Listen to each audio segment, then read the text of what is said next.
Hello students. तो electricity हमारा chapter चल रहा है और प्रीवियस क्लासेस में हम लोगों ने ओम्स लॉ, है ना, ओम्स लॉ और रेजिस्टिविटी के बारे में पढ़ा था। ठीक है, रेजिस्टिविटी का फार्मूला जाना था और उस फार्मूले की हेल्प से हम लोगों ने जाना था कि किस तरह से कंडक्टर के लेंथ और एरिया का अफेक्ट पड़ता है रेजिस्टेंस पे, है ना। जो हमारा रेजिस्टेंस होता है उस पर किसी भी वायर या किसी भी कंडक्टर का क्या लेंथ है या क्या ब्रेथ है, कितना चौड़ाई है, उसका एरिया क्या है, लंबाई क्या है, उससे रेजिस्टेंस में क्या परिवर्तन होता है, ये हम लोगों ने पढ़ा था with the help of resistivity formula, है ना। एक छोटा सा फार्मूला भी डिराइव हुआ था। तो ये सारी चीज़ें हम लोगों ने पढ़ी थी। तो रेजिस्टेंस टर्म आ गया। हम लोगों ने पढ़ा था कि ओवरऑल सारे ऑब्जेक्ट्स को, सारे मटेरियल को जो भी पाए जाते हैं उनको अगर 3 कैटेगरी में रखा जाए तो पहला कैटेगरी होता है कंडक्टर। अगर हम लोग हीट या इलेक्ट्रिसिटी के कंडक्ट करने की बात करें, मेनली यहाँ हीट की बात, इलेक्ट्रिसिटी की बात की जा रही है ना। जो तो कंडक्टर एक होता है मटेरियल का कैटेगरी, दूसरा होता है एलॉय, यानी एलॉय होता है मेटल, दो मेटल का मिक्सचर या मेटल और नॉन मेटल भी उसमें मिक्स होते हैं। और तीसरा ऑब्जेक्ट का कैटेगरी क्या है, इंसुलेटर, है ना, इंसुलेटर। एक और कैटेगरी होता है जो भी आपको पढ़ना नहीं है, semi conductor, semi conductor, semi conductor. तो ओवरऑल सारे ऑब्जेक्ट्स को अगर जो भी हमारे पास हैं या जहाँ भी हैं उनको ये 3-4 कैटेगरी में कैटेगराइज किया जा सकता है, रखा जा सकता है। कंडक्टर्स यानी जो ईजिली कंडक्ट करते हैं ऑब्जेक्ट करंट को या हीट को, ठीक है।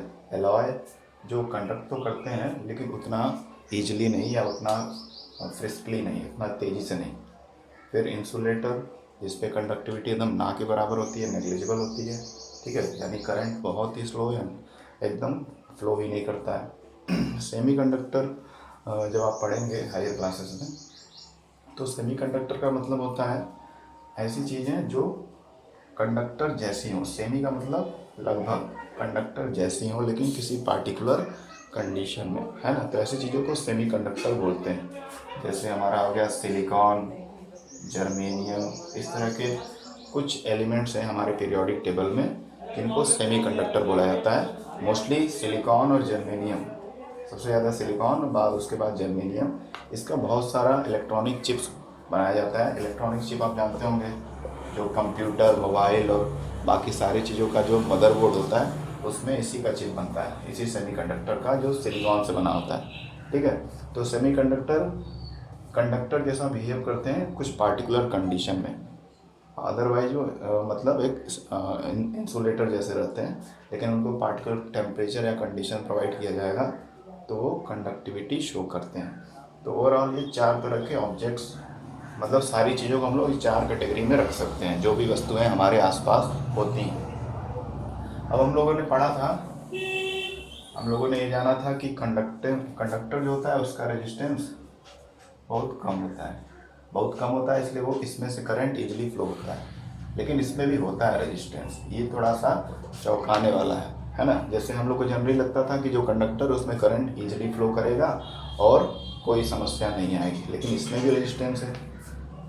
इसमें रेजिस्टेंस और ज़्यादा होता है, इससे भी ज़्यादा होता है, यानी कंडक्टर से कई गुना ज़्यादा होता है रेजिस्टेंस एलॉय में, लेकिन ये भी कंडक्टिविटी शो करता है। और इंसुलेटर में मतलब एक्सट्रीमली हाई, मतलब एक्सट्रीमली रेजिस्टेंस जो है बहुत हाई होता है, ठीक है। एक मिनट, ये थोड़ा सा गड़बड़ हो गया।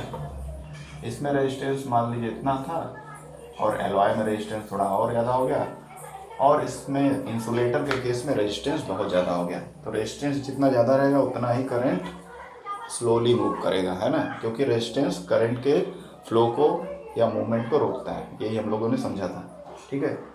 तो कंडक्टर्स में रेजिस्टेंस काफ़ी कम होता है, इसलिए उसमें ईजिली करंट मूव करता है, फ्लो करता है। एलॉयस में, एलॉयस जो कि मेटल के बने होते हैं या मेटल और नॉन मेटल के मिक्सचर होते हैं, तो इनमें भी कंडक्टिविटी होती है लेकिन कंडक्टर से काफ़ी कम, क्योंकि इसमें रेजिस्टेंस बढ़ जाता है। और इंसुलेटर में देखते हैं तो इंसुलेटर जो मटेरियल है, प्लास्टिक, रबर, वुड, ये सब तरह की इबोनाइट, रॉड एक्सेट्रा, इन सारी चीज़ों में जो रेजिस्टेंस बहुत ज़्यादा होती है, तो यहाँ पर कंडक्टिविटी नेग्लिजिबल होती है। और सेमीकंडक्टर में किसी पार्टिकुलर कंडीशन में टेम्परेचर वगैरह प्रोवाइड करने पे इनका कंडक्टिविटी हाई हो जाता है, यानी रेजिस्टेंस स्टार्टिंग में इनका काफ़ी हाई होता है, तो करंट इसमें स्लोली फ्लो करता है या नहीं फ्लो करता है, इंसुलेटर जैसे होते हैं ये। लेकिन एक पार्टिकुलर टेम्परेचर अगर इनको प्रोवाइड किया जाएगा या ऐसा लेबोरेटरी कंडीशन इनको प्रोवाइड किया जाएगा, तो इनका रेजिस्टेंस कम हो जाता है और इनमें भी कंडक्टिविटी शो करने लगती है। ठीक है, ये सारी चीज़ें हम लोगों ने समझी थी। उसके बाद हम लोगों को समझना है कि कंडक्टर यानी हमारे वायर मेटल वगैरह जो होते हैं इनमें करंट बहुत तेज़ी से फ्लो करता है, आखिर इसमें कहाँ से रेजिस्टेंस आ गया, है ना। ये कॉमन सा क्वेश्चन सबके मन में होगा कि कंडक्टर में रेजिस्टेंस कहाँ आ गया। पता तो चलता नहीं है, तुरंत हम लोग स्विच ऑन करते हैं, तुरंत हमारा लाइट जल जाता है, पंखा चलने लगता है, अगर वो सही है तो, अगर कहीं से सर्किट ब्रेक नहीं है तो आखिर ऐसा होता क्या है कि कंडक्टर में कहाँ से रेजिस्टेंस आ गया या एलॉय में कैसे आ गया, ये भी मेटल से ही बने होते हैं। तो इसको हम लोग समझ लेते हैं छोटे से कॉन्सेप्ट से, उसके बाद हमारा अगला टॉपिक आएगा। ठीक है, तो ये सारी चीज़ें हम लोगों ने पढ़ ली थी ऑलमोस्ट।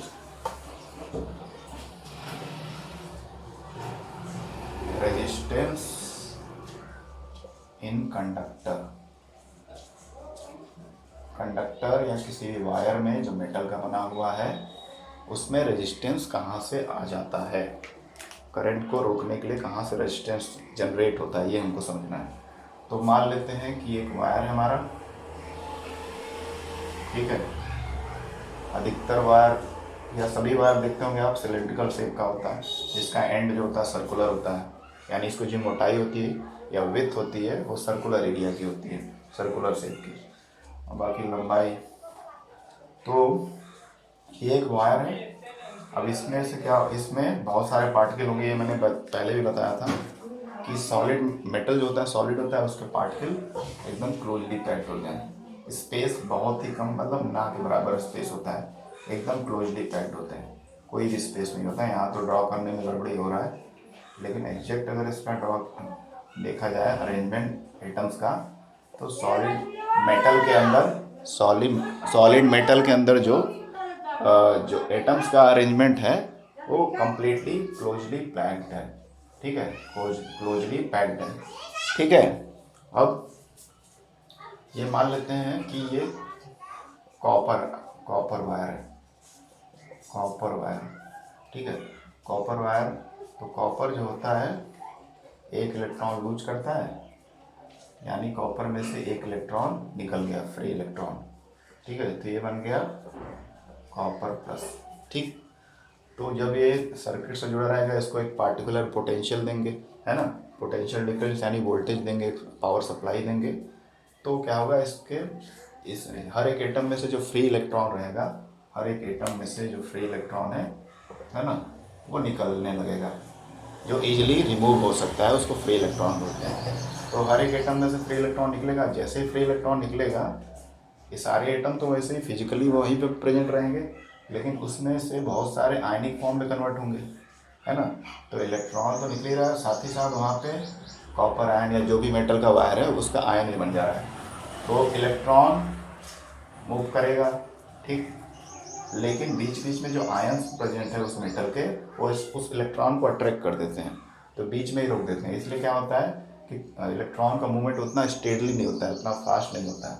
इस वजह से कंडक्टर में क्या होता है, रेजिस्टेंस होता है ना, यानी इंटरनल हिंड्रेंस है। इंटरनल हिंड्रेंस का मतलब होता है कि बहुत ज़्यादा भीड़ भाड़ होना। यहाँ पे एटम सब क्लोजली पैक्ड हैं वायर में, जिस भी मेटल का वायर है। अब सारे मेटल में जैसे ही पोटेंशियल डिफरेंस कोई पावर सप्लाई देंगे, है ना, वैसे ही सारे फ्री इलेक्ट्रॉन हर एक एटम में से निकलेंगे। और एक तो स्पेस भी कम है, फ्री इलेक्ट्रॉन भी मूव करेगा, उसके साथ पॉजिटिव चार्ज जनरेट होगा हर जगह। तो इलेक्ट्रॉन जब मूव करेगा बहुत सारा, लाखों करोड़ों की संख्या में, तो बहुत सारे इलेक्ट्रॉन जो होंगे आयन से टकरा जाएंगे, है ना, क्योंकि अपोजिट चार्ज होता है, इलेक्ट्रॉन माइनस चार्ज और ये प्लस चार्ज में रहेगा, तो अट्रैक्शन हो जाएगा, तो उसको इलेक्ट्रॉन को बीच में ही रोक लेगा। तो इस तरह से बहुत सारे इलेक्ट्रॉन आपस में ही कोलाइड कर जाते हैं, इतना क्राउड होने की वजह से। दैट इज़ वाई ये रेजिस्टेंस जनरेट होता है। और ये जो रेजिस्टेंस का प्रॉब्लम है ये बढ़ते जाता है जैसे जैसे पैकिंग और ज़्यादा क्लोज हो जाता है। जैसे अगर एलॉय की बात करें तो एलॉय और ज़्यादा ठोस होता है और ज़्यादा हार्ड होता है as compare to pure metal. Pure metal के मुकाबले एलॉय और हार्ड होता है, उसमें पैकिंग और क्लोज होगा तो वहाँ पे और समस्या होगी और वहाँ पर रेजिस्टेंस और बढ़ेगा, करंट और स्लोली मूव करेगा। ठीक। और जो इंसुलेटर्स की बात है तो इंसुलेटर में जनरली फ्री इलेक्ट्रॉन नहीं होते हैं, ऐसे एटम से वो बना रहता है और बहुत मुश्किल कंडीशन में अगर वो उनके इलेक्ट्रॉन मूव भी करना है तो आगे मूव करने के लिए आगे के सारे एटम एक्साइट नहीं होते हैं, सारे में से फ्री इलेक्ट्रॉन निकल नहीं पाता है, इसलिए इंसुलेटर जो है कंडक्ट नहीं कर पाते हैं। ठीक है। तो ये रेजिस्टेंस जो हर चीज़ में होता है, चाहे वो कंडक्टर हो, इंसुलेटर हो, एलॉय हो, सेमीकंडक्टर हो, सब में होता है, किसी में ज़्यादा किसी में कम। ये डिपेंड करता है कि उनके बीच में जो हिंड्रेंस है, आपस में जो टकरा रहे हैं इलेक्ट्रॉन और पॉजिटिव आयंस, उसकी वजह से इलेक्ट्रॉन का फ्लो रुकता है या स्लो होता है, इस वजह से करंट का फ्लो भी स्मॉल हो जाता है। दैट इज वाई रेजिस्टेंस उसमें होता है ना। तो ऐसा हम लोग नहीं कर सकते किसी भी चीज़ में क्या है रेजिस्टेंस जीरो होगा। कुछ कंडीशन में रेजिस्टेंस जीरो किया गया है मरकरी वगैरह में, लेकिन बहुत ही लो टेम्परेचर पे, 1 केल्विन का टेम्परेचर पे मरकरी या कुछ मेटल्स हैं जिनको मतलब जिनमें किया गया है कि उस पर रेजिस्टेंस जीरो किया गया है, ऐसा लैब में कंडीशन देखा गया है। ठीक है। तो ऐसे जो चीज़ें होती हैं उनको क्या बोलते हैं, सुपर कंडक्टर। क्या बोलते हैं, सुपर कंडक्टर। ये वैसे इसके बारे में पढ़ना नहीं है। सुपर कंडक्टर एक साइंटिस्ट थे कैमरलिन ओम्स नहीं, ओन्स, ऐसे कुछ नाम था उनका, कैमरलिन ओन्स इसी तरह का नाम था। तो उन्होंने सुपर कंडक्टर का कॉन्सेप्ट निकाला, यानी ऐसी चीज़ बनाने का प्रैक्टिकल किया, लैब में अपने रिसर्च किया कि बहुत लो टेम्परेचर में मरकरी और कुछ मेटल्स और हैं जो सुपर कंडक्टर की तरह बिहेव करते हैं, यानी उनमें जो रेजिस्टेंस का वैल्यू हो जाता है वो जीरो हो जाता है। ठीक। ये तो एक्स्ट्रा हो गया। हमको मेन ये समझना था कि कंडक्टर में भी रेजिस्टेंस कहाँ से आता है, तो वो इसी वजह से होता है कि आपस में ही इलेक्ट्रॉन और पॉजिटिव आयन इंटरेक्ट कर जाते हैं, इसलिए इलेक्ट्रॉन का फ्लो स्लो हो जाता है। That is why resistance conductor में भी होता है। ठीक। तो यही टॉपिक थोड़ा सा बचा हुआ था रेजिस्टेंस से रिलेटेड। अब आगे चलते हैं। अब क्या होगा कि हम सभी चीज समझ गए हैं कि हर चीज़ में रेजिस्टेंस होता है। ठीक। ऑलमोस्ट सभी चीज़ों में रेजिस्टेंस होता है, सुपर कंडक्टर की बात छोड़ दी जाए तो रेजिस्टेंस हर चीज़ में किसी में ज़्यादा कम है ना, तो उसी हिसाब से उसमें करंट फ्लो करेगा। अब ये रेजिस्टेंस हम लोग पढ़े हैं, रेजिस्टेंस एक तो सर्किट में ऑलरेडी वायर में रहेगा, या जो भी वायर जो भी कनेक्शन लगा है, बल्ब लगा है उसमें रेजिस्टेंस रहेगा, टीवी लगा है वो रेजिस्टेंस उसमें उसका वायर का रहेगा, उसके सर्किट का रहेगा। तो हर चीज़ का अपना रेजिस्टेंस है। उसके साथ साथ कभी कभी एक्सटर्नल रजिस्टर भी लगाए जाते हैं ताकि करंट का फ्लो जो है उसको मॉडरेट किया जा सके। डायरेक्टली बहुत ज़्यादा करंट जाएगा तो वो उस पार्टिकुलर डिवाइस को डैमेज कर सकता है ना, इसलिए क्या किया जाता है कि कुछ एक्सटर्नल रजिस्टर भी लगाए जाते हैं, और साथ में हर एक ऑब्जेक्ट में अपना रेजिस्टेंस तो है ही। तो रजिस्टर का कॉम्बिनेशन हमको पढ़ना है, कॉम्बिनेशन ऑफ रजिस्टर्स। ठीक है।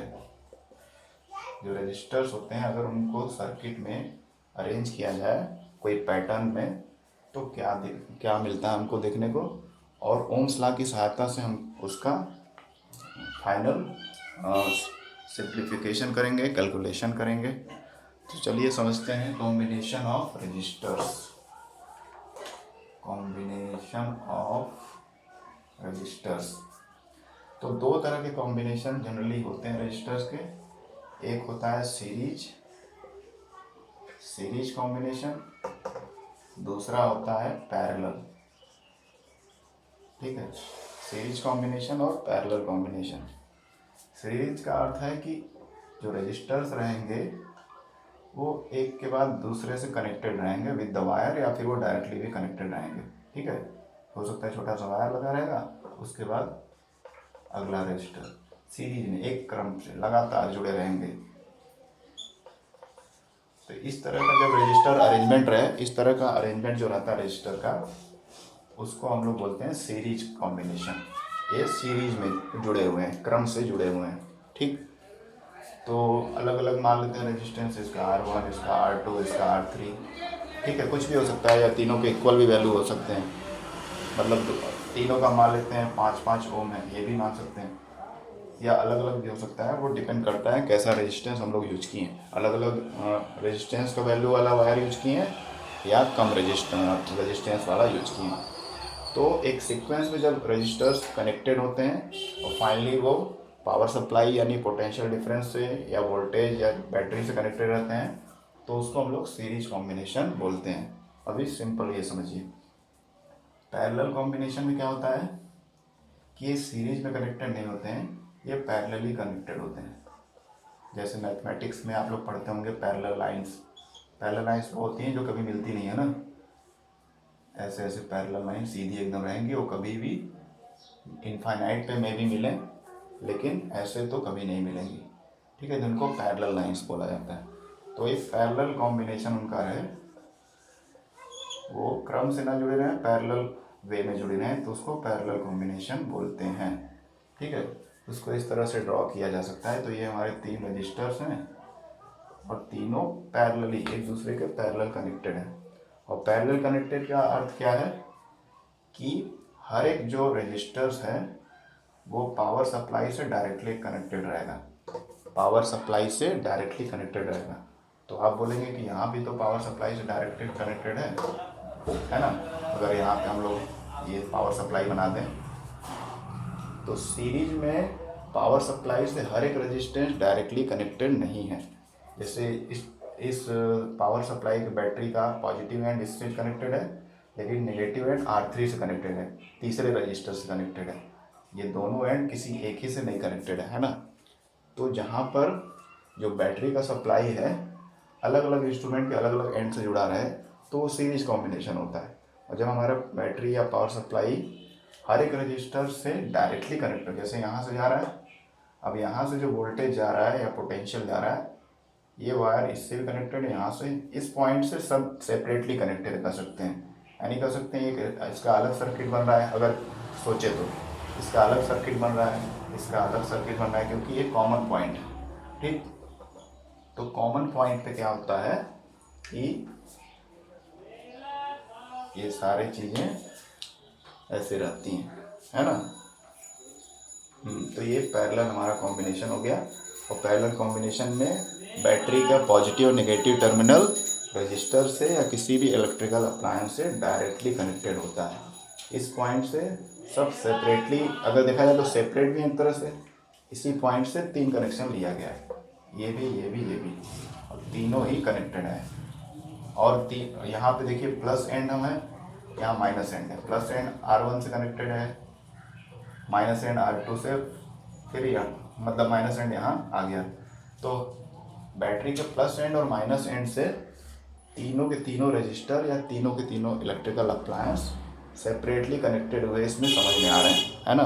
तो इस तरह के कॉम्बिनेशन को पैरेलल कॉम्बिनेशन बोलते हैं। लेकिन जहाँ पे बैटरी का 2 टर्मिनल अलग अलग तरह के ऑब्जेक्ट के एंड से कनेक्टेड रहे, डायरेक्टली किसी एक ऑब्जेक्ट के दोनों एंड से ना कनेक्टेड रहे, तो उस तरह के कॉम्बिनेशन को सीरीज कॉम्बिनेशन बोलते हैं, ठीक। यहाँ से करंट आया, R1 के इस एंड से जुड़ा, लेकिन R1 के इस एंड से नहीं जुड़ा, दूसरा एंड R3 के एंड से जुड़ा, तो इस वजह से ये सीरीज कॉम्बिनेशन कहलाता है, ठीक है।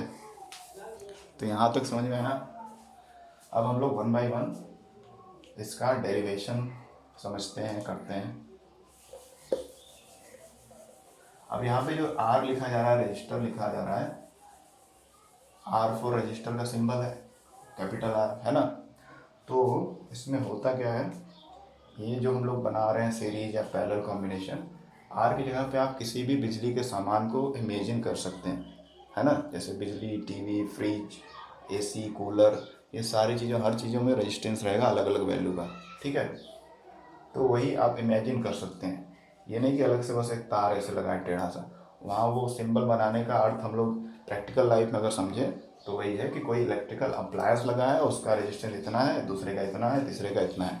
ठीक, तो ये चीज़ें आपको समझनी है। यहाँ तो केवल आपको ऑन पेपर ऐसे ही बस R1 R2 लिखा रहेगा, लेकिन उसका सीधा सा अर्थ यही है कि हमारे सर्किट में कोई इलेक्ट्रिकल अप्लायंस, कोई बिजली से चलने वाला उपकरण जुड़ा हुआ है और उसका resistance R1 R2 R3 on paper दिया गया है मैथमेटिकली उसको सॉल्व करने के लिए, ताकि हम लोग उसके कॉन्सेप्ट को समझें। ठीक है, चलिए तो पहले सीरीज कॉम्बिनेशन को अच्छे से बना लेते हैं सुंदर तरीके से।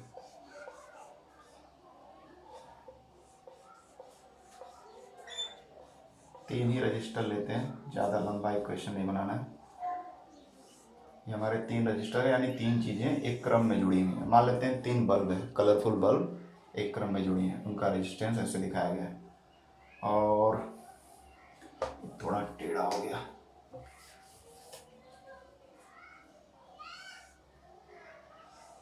तो यहाँ पर क्या कर सकते हैं, हम लोगों ने पढ़ा था पीछे कि एमीटर को जोड़ा जाता है। ठीक है, ये प्लस एंड इधर रहेगा, माइनस इधर। ये हमने बैटरी लगा दिया, पावर सप्लाई, पोटेंशियल डिफरेंस, ये प्लस एंड ये माइनस। यहाँ पे यहाँ पे हमने की लगा दिया यानी स्विच, और ये वायर को ज्वाइन कर दिया पूरे सर्किट से। सर्किट हमारा कंप्लीट हो गया, सर्किट हमारा कंप्लीट हो गया। मान लेते हैं ये स्विच हमारा ऑन कंडीशन में। ठीक है, और ये हमारा एमीटर हो गया। ये तीन रजिस्टर जुड़े हुए हैं, यानी तीन इलेक्ट्रिकल अप्लायंस जुड़े हुए हैं, जिनका वैल्यू दिया है R1 R2 R3, अलग अलग वैल्यू है जिसको R1 R2 R3 से हम लोग लिख रहे हैं। ठीक, अब क्या है,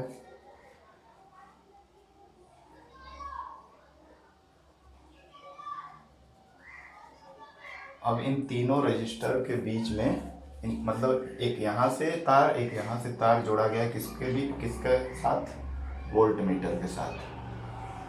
ठीक है, वोल्ट मीटर के साथ पहले रजिस्टर के एक एंड और लास्ट रजिस्टर के आखिरी वाले एंड से जोड़ा गया है, क्योंकि हमेशा जो है वोल्ट मीटर को हमेशा किस क्रम में जोड़ते हैं, हमेशा किस क्रम में जोड़ते हैं, पैरेलल कॉम्बिनेशन में।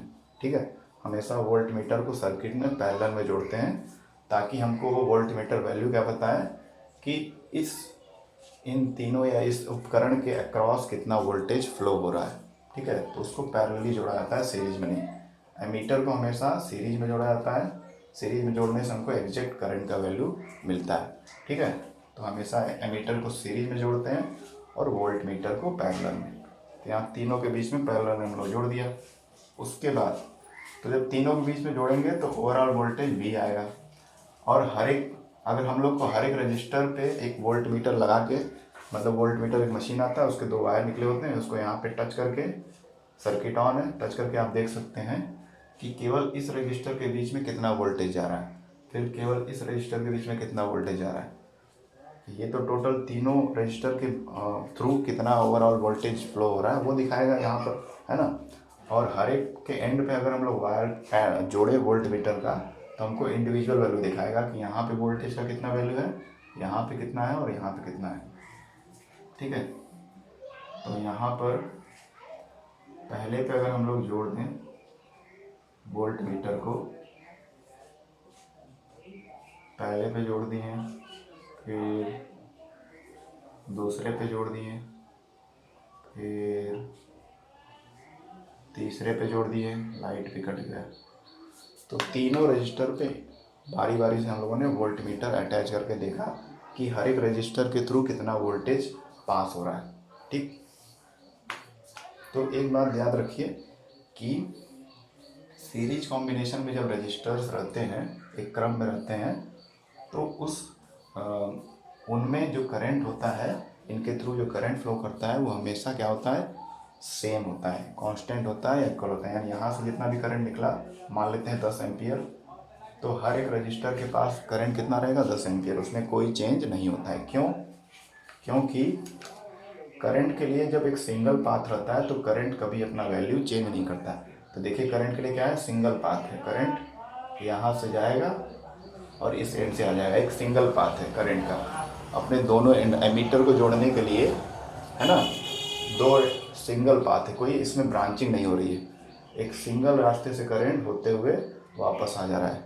ठीक है, तो जब करंट के लिए एक सिंगल पाथ हो तो उस पाथ में करंट हमेशा इक्वली डिस्ट्रीब्यूट होकर चलता है। इक्वली मतलब होता है हर पॉइंट पे इक्वल होता है। और ये किस बेसिस पे होता है, लॉ ऑफ कंजर्वेशन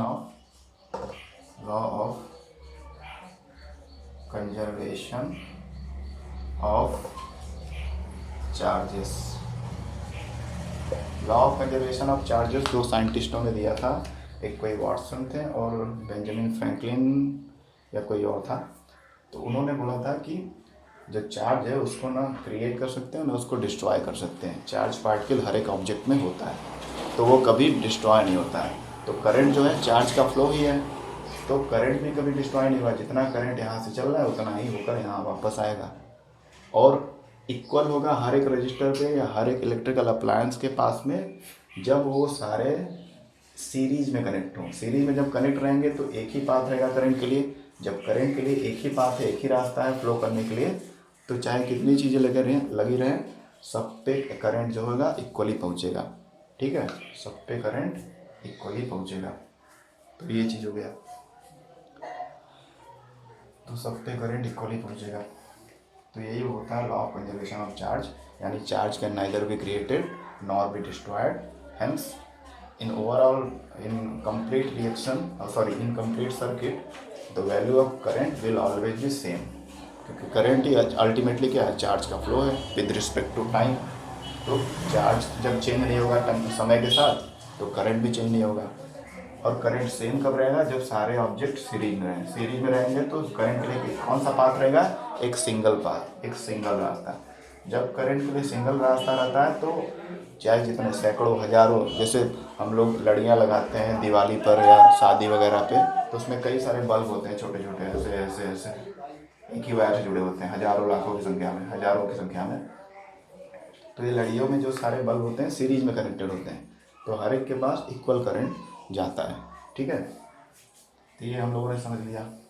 उसके बाद